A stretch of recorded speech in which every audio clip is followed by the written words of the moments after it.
was famous as hell. They wanted me to come. I was in Georgia, then they wanted me to come down to Florida and stay in Miami. So like, we need you down here. You can work. We're gonna lock you in. We're gonna get you a condo. Stay in. We're gonna have you in the studio, moving around, this and that, da.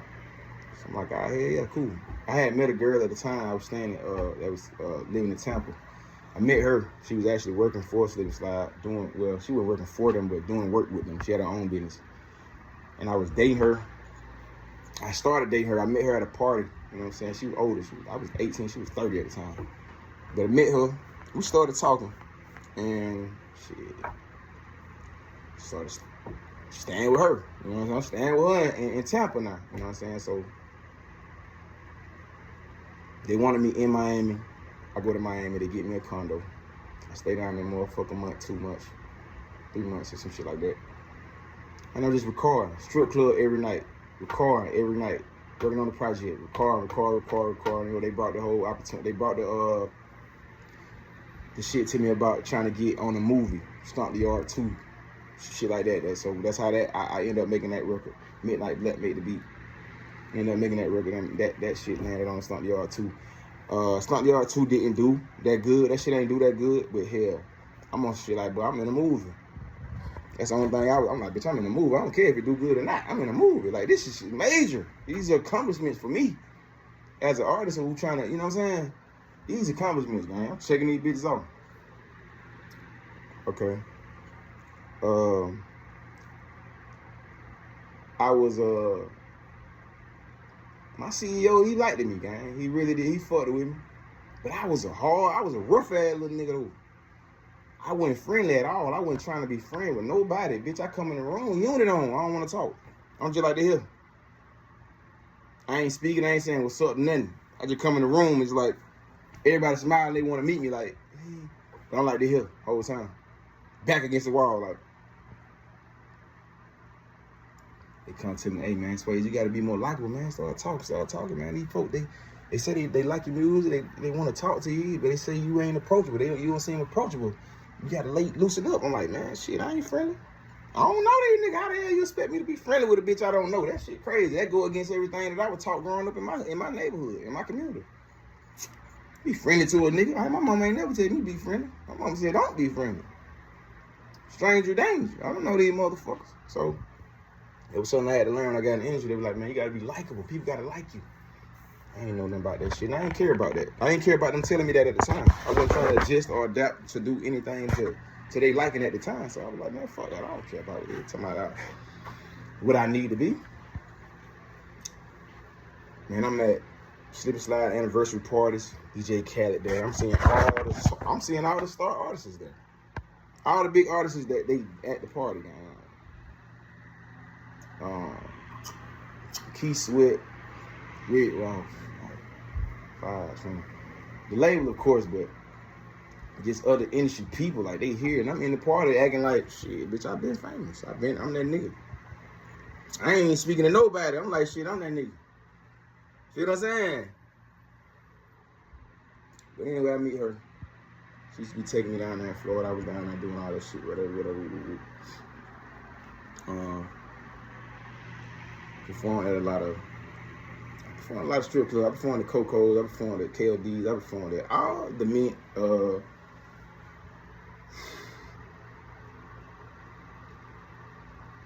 and I can't. It's a lot of clubs down there in Miami, but I performed at down there all the motherfuckers on the beach, got bridge. I was in them bitches. You know, they had me. They ain't gonna lie. They gave me 10, 20,000. You know what I'm saying? A little check. The money that they spent on my budgeting, my marketing, I had a billboard. I had a big ass billboard when you crossing the bridge to go to South Miami Beach. I had a big ass billboard with my face on it. On Miami Beach, my faces are on, you know, the little bus stops where you gotta wait for the bus to come to get on them. My face on them shits. You feel me? 6 feet, big ass, you know. They got the shirts. I'm on radio in Miami. I'm on radio in Arkansas, Oklahoma, and these other states, Carolinas. they spent the money on that part. So they didn't give me the money as a kid. They ain't put it in my pocket. You know what I'm saying? I be looking at the type of money that these artists is getting nowadays, and I be like, damn, I wish I would have got that amount of money, but I don't know. You just gotta be a nigga that know how to manage money to even keep some money in the beginning, at the end. At the end of the day, anyway, and I was a fucking child, nigga. I ain't never had money. I'm gonna blow that 10. That's exactly what the fuck I did.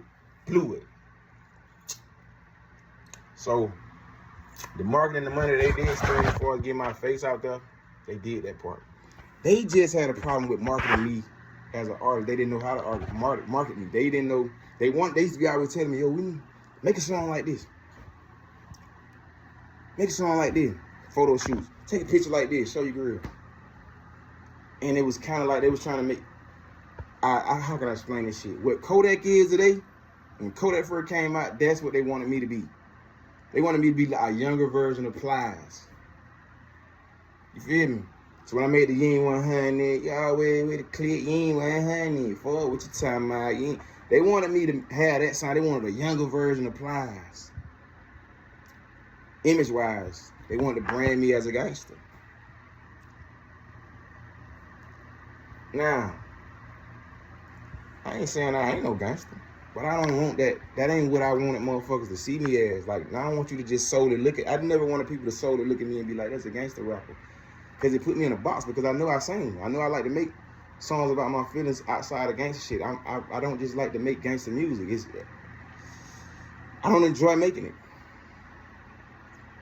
So I didn't want that. I never want that image for myself. So they was like confused when they hear a song like I Sang and they trying to push me as an artist and the image of a young gangster, and you making something. I'm like, yeah, bitch, it don't match up. So they confused. They ain't know how to market me.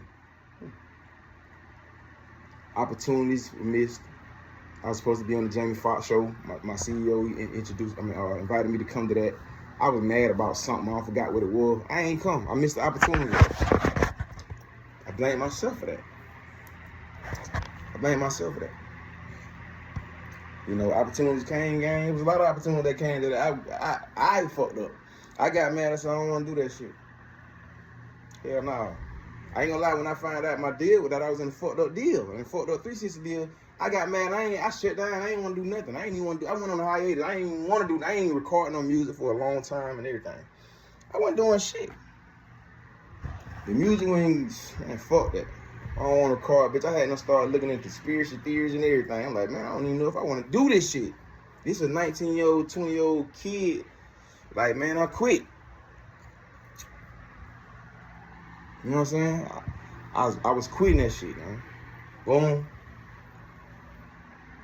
I dropped bipolar tendencies. It did damn good. Full Throttle, Irrelevant. I think I Sang had already been dropped, half of it, and I Sang with the 2 singles that I came out with first. And there was a debate about the next single. It was like, I remember my people called me like, hey, which song we going with, bro? Irrelevant, Turn the Lights Off after I Sang. Which one you want to go with? Just like I told my label, a lot of people don't know this. My label signed me because of my R&B shit. They didn't sign me because of my rap shit. They signed me because of my R&B music. They felt like they had a meeting. I remember they called me in the room. They had a board, the dry erase board. They were like, look, Swazy, we like your R&B music, 10 out of 10. This is what we want you to do. We like your rap music, 5 out of 10. It can go either way. It's not bad, but it's just not great either. You write, you produce, you record your own music. It's a plus. That's major for, you know what I'm saying? Less money we really got to spend. We really want you to sing. But if you want to rap, whatever. We just don't want you to stop singing and stop writing either. If you do decide to choose to rap. I'm like, yeah, I'm more comfortable performing-wise on stage, rapping than I am singing. So I'm going to do the rap. It's like, all right, cool. You know what I'm saying? So that's that. Now, I didn't get signed because of my rap shit. I got signed because of my R&B music and my writing skills. That's how I got signed to my label. That's why they signed me. They told me that anyway. That's what I remember.